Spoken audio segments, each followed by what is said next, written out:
All right, Sam, explain something to me. Every time I open YouTube or news, it's NATO this, NATO that. It feels like we're back in 1960. Is this alliance actually a peacekeeping force, or is it just a massive war machine?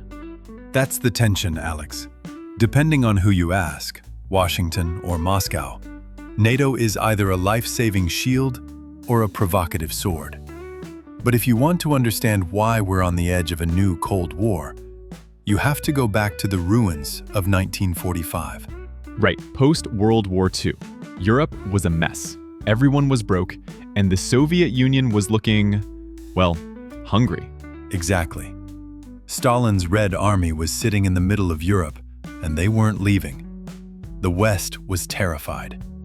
So in 1949, they created NATO, and the first Secretary General, Lord Ismay, described its mission with brutal honesty. He said it was built to keep the Russians out, the Americans in, and the Germans down. Keep the Germans down? That sounds harsh for an ally. It was about preventing World War III. They needed to make sure Germany never became a threat again, while also making sure America didn't pack up and go home like they did after World War I.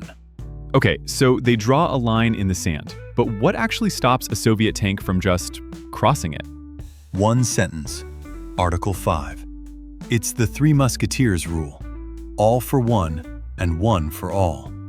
If you attack the smallest NATO member, say Iceland, you are technically at war with the United States nuclear arsenal. That is a massive gamble. Did it ever actually happen during the Cold War? Never. For 40 years, the Cold War stayed cold because the bluff worked. But then, in 1991, the Soviet Union collapsed. The wall came down. The big bad was gone. So why is NATO still here? If the enemy is dead, why keep the club open? That's where it gets controversial. In the 90s, NATO had an identity crisis. They started moving east, taking in former Soviet states like Poland and the Baltics. Russia saw this as a betrayal.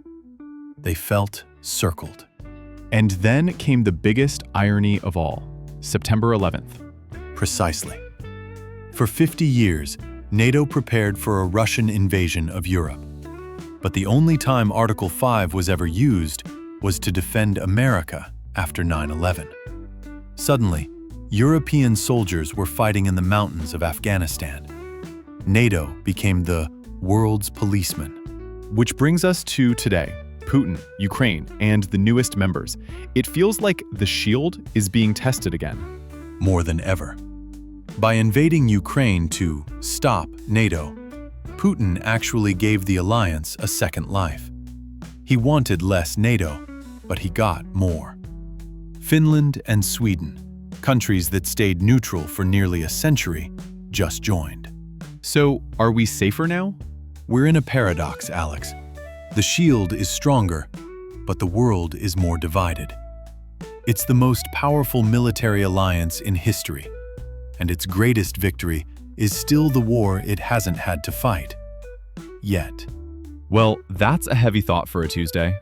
Welcome to Geopolitics.